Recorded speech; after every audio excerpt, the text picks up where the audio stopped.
Hello? Hello, Okay. Sweet. Okay, I think I got this one. Alright.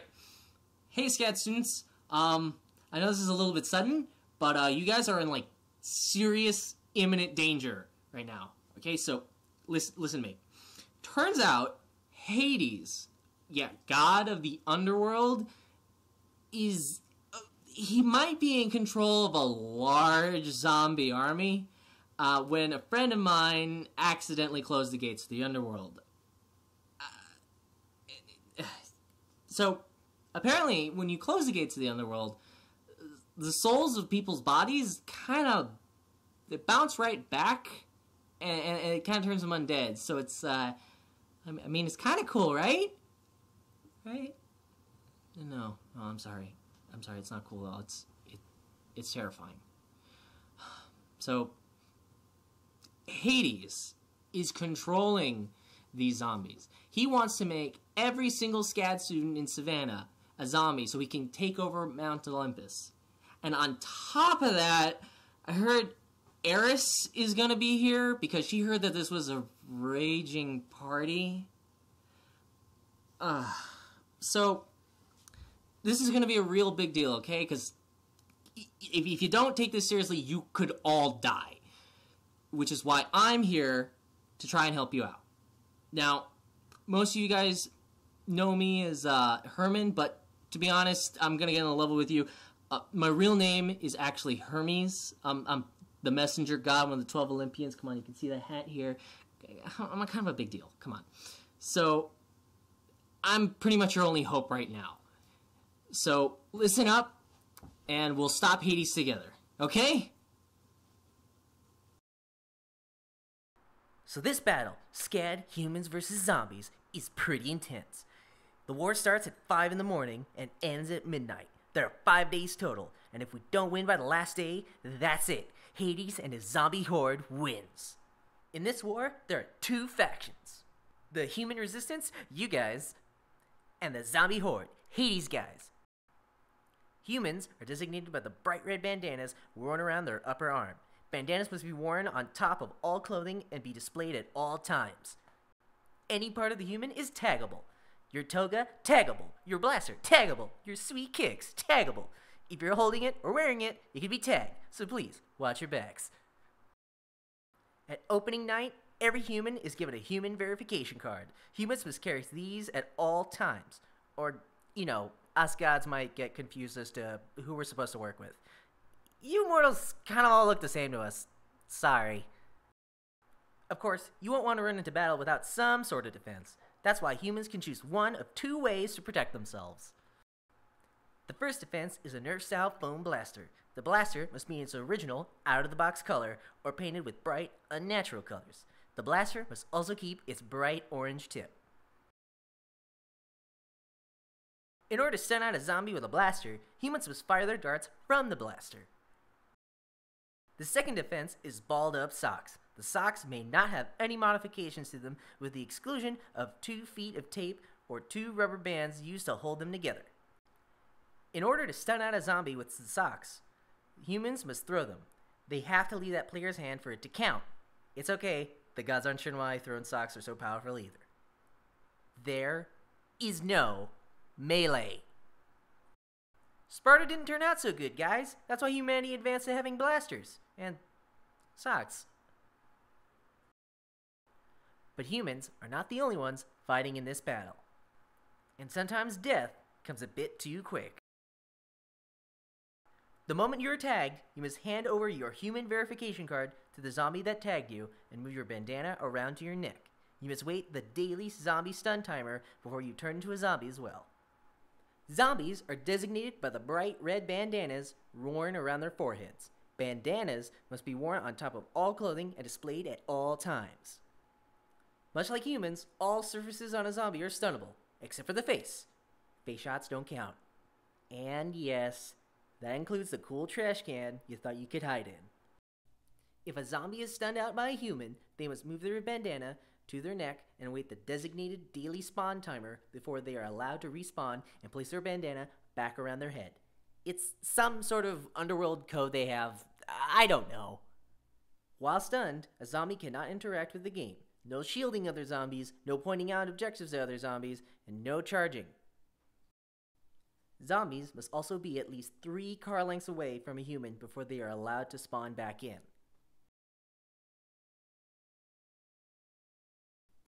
If a zombie is hit while they are stunned, their bandana is reset to the nearest increment of 5, rounding up from where it was previously. Meaning a zombie with 3 minutes will reset to having 5, and one with 7 would have 10, and so on and so forth. In order to successfully kill humans, zombies must land a 2-handed tag while both of their feet are firmly planted on the ground. When a zombie manages a kill, they should log the kill code found on that human's verification card. This helps keep track of their kill count, as well as converts the human player into a zombie on the main database. Zombies like that sort of thing.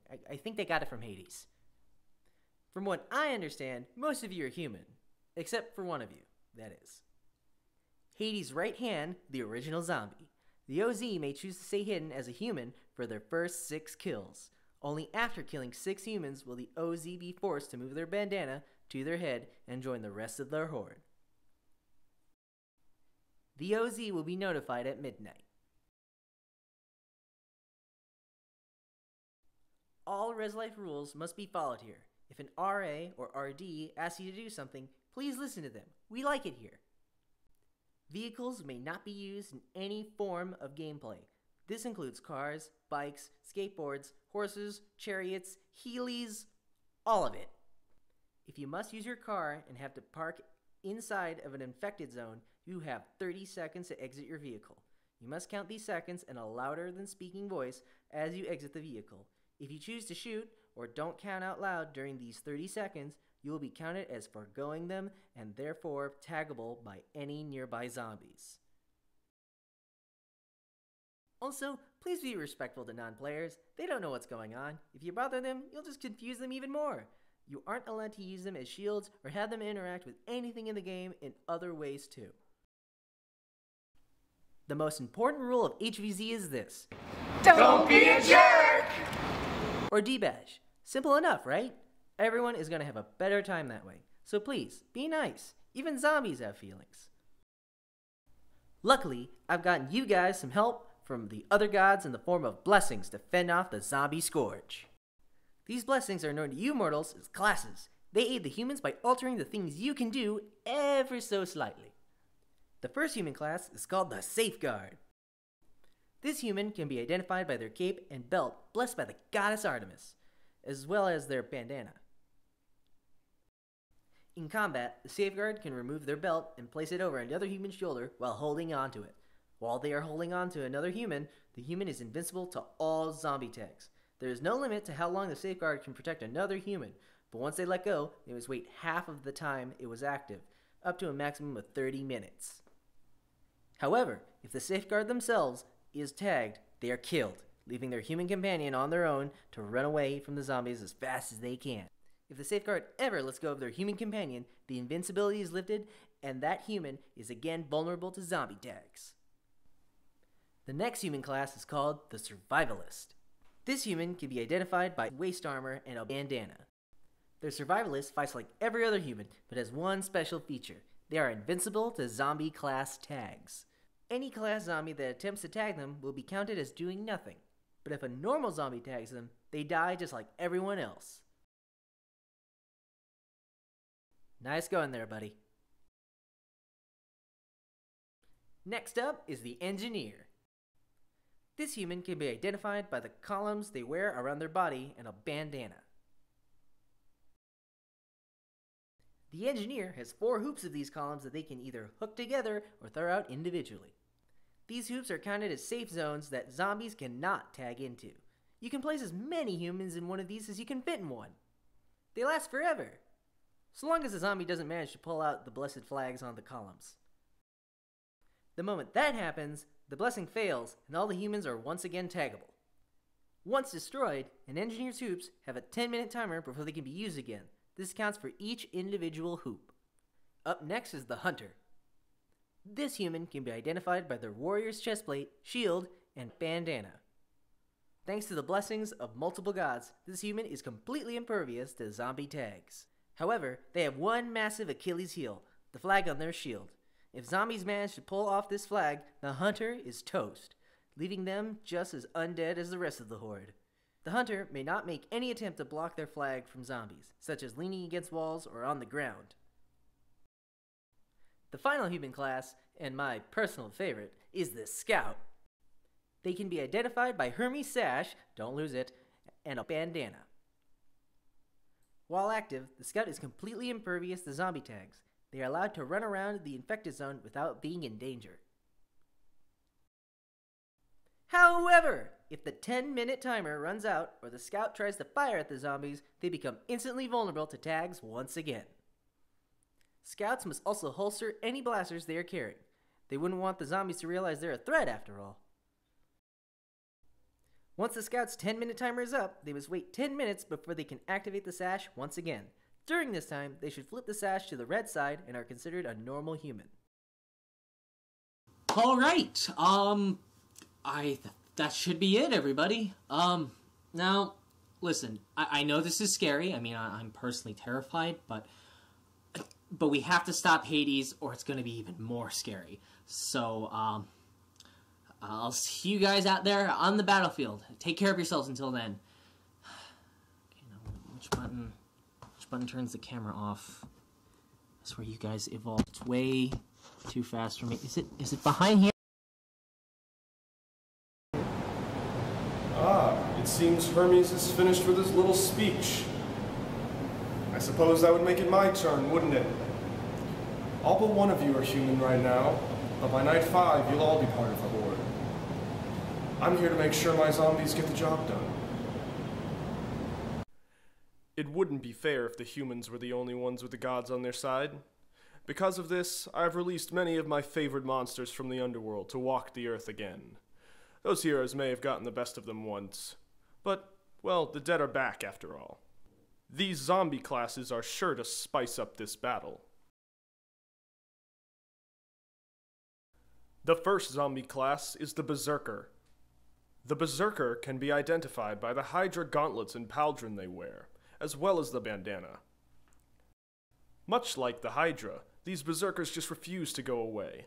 They function just like normal zombies with the exclusion of their aggressive tenacity, meaning they can be stunned just like a normal zombie. Socks, darts, you know the drill. Once stunned, however, a Berserker only has a 2-minute stun timer before it comes back into the fight and is ready to make tags with the rest of the horde. The next zombie class is the Ghoul. The Ghoul can be identified by its chimera-headed shield and dragon arm, as well as a bandana.